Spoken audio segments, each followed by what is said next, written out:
All right, so continuing on here with some descriptions of electron configuration. So I started into ions, which is kind of down at the bottom of the page on the last video. So I think maybe I'll just tie up a couple loose ends and then we'll jump into the how we might be able to predict what happens beyond element 118, where the periodic table ends at the moment.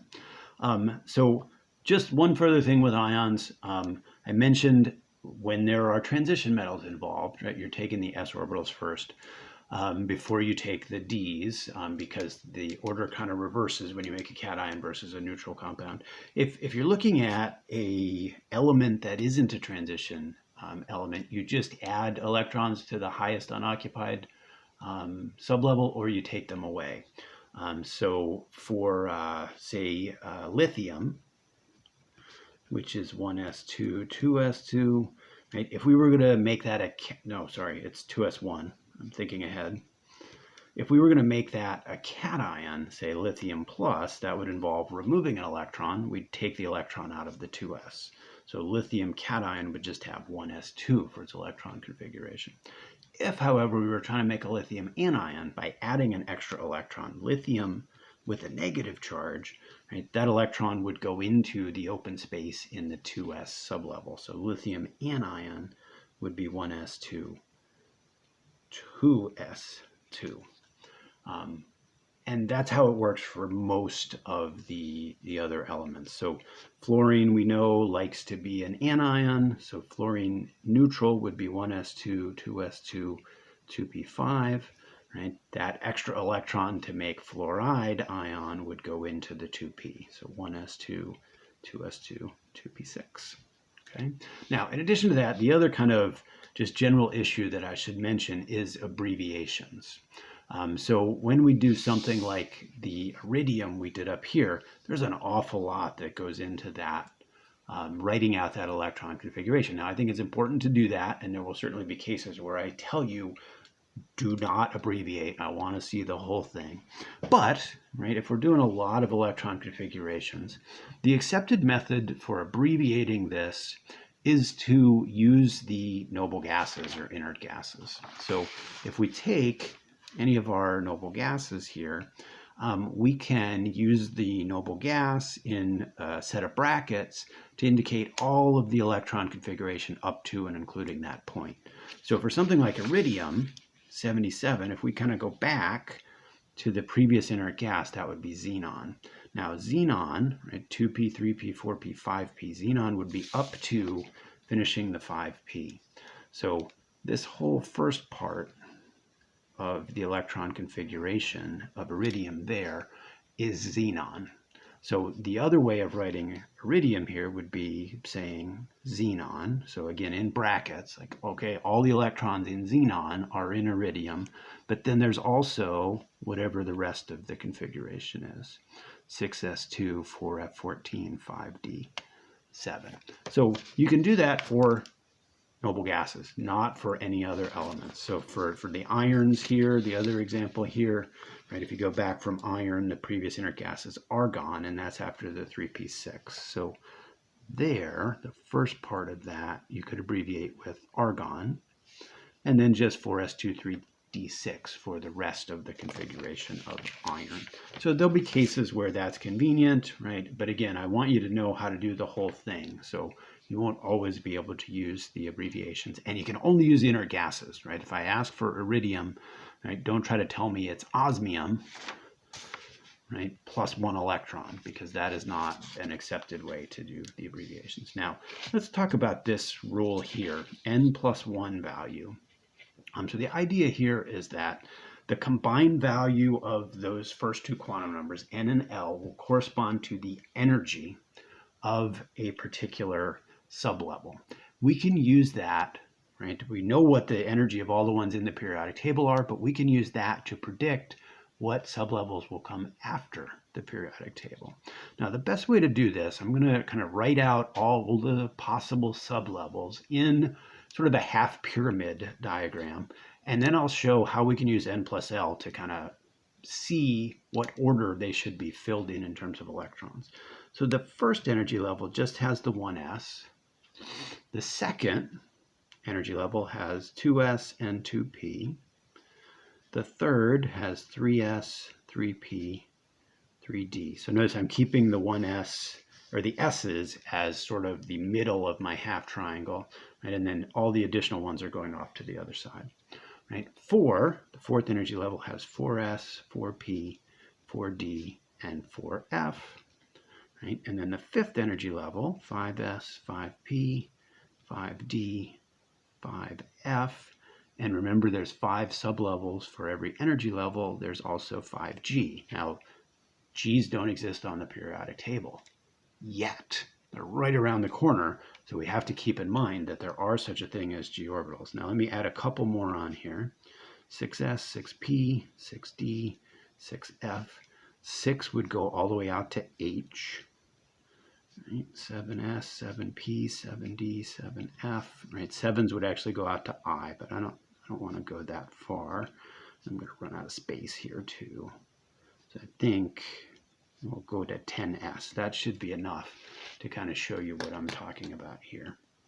Now, remember N is the energy level, and L is the sublevel, and we use the letters to correspond to the values of L. So N equals 1 and L equals 0, which is S, corresponds to a total N plus L value of 1. So there are basically diagonals through here that will correspond to the N plus L values. That is 1. The 2s would be N plus L equals 2, because N equals 2, L equals 0, right? And we're going to fill in that order. The 1s should fill, then the 2s. The next diagonal would cut through the 2p and the 3s. Both of those have N plus L equal to 3, right? When there's a tie in terms of the N plus L value, the one that's lower in energy will be the one with the lower value of N. So the 2p should fill before the 3s, even though they both have N plus L equals 3. So if we follow the arrow, it'll show us the order that we fill them. 2p, then 3s, right? And here's where we saw that incongruity in the periodic table, where N plus L equals 4, we should fill the 3p, then the 4s. 4s is going to fill before the 3d for a neutral atom because the 3d has a higher value of N plus L, 3d, 4p, 5s. Now, this is exactly what we see in the periodic table, right? All the way up to 118 is following these diagonals. So the 3d, the 4p, the 5s, then the 4d, the 5p, the 6s, then the 4f, the 5d, the 6p, the 7s, right? And there's the f's, which are kind of out of order as well, right? Because the f's come between the 6s and the 5d, because N plus L gives us the total energy there. The 4f is actually in between 6s and 5d. Now, if we keep going from there, 7s, we'd fill the 5f, the 6d, and the 7p. Now, that's an interesting place to put a little mark and stop, because that's the end of the current periodic table. Filling the 7p takes us from 113, which I think 113 has now been named Nihonium, because part of the work was done in Japan, extends out to 118, which I know is Oganesson. So I know there's a Nihonium. I'm not 100% sure it's 113, but 118 is named Oganesson after a Russian scientist. Right? That's filling the 7p, right? And that gets us to element 118. But because of this trend that we've established and this little pyramid we've built, the next thing that should happen after the 7p is we should come back over to the left side of the periodic table and fill the 8s sublevel. So element 119 and element 120 should be occupying the 8s orbitals, sublevels. Right? Now, after the 8s, right, the next set of N plus L values would start with the 5g. So 119 and 120 here would still be in S, but once we get to 121, we need another area down here at the bottom of the periodic table to kind of expand out one of these G sublevels. So all we have to do is get 3 more elements and we get G blocks on our periodic table, and I'm pretty excited about that. I'm sure that you are very excited about that too. New periodic tables with new blocks of elements, it's wonderful, right? And we could keep doing this. After the 5G would come the 6F, then the 7D, then the 8P, then the 9S, right? Then the 6G, 7F, 8P, 10, 9P, 10S, right? Then we'd actually start to hit the H's, right? Now, can we make elements that big? Who knows? Will they actually look like our predictions? We don't really know that either. The properties have gotten weird as elements have gotten larger. Relativity starts to be a factor.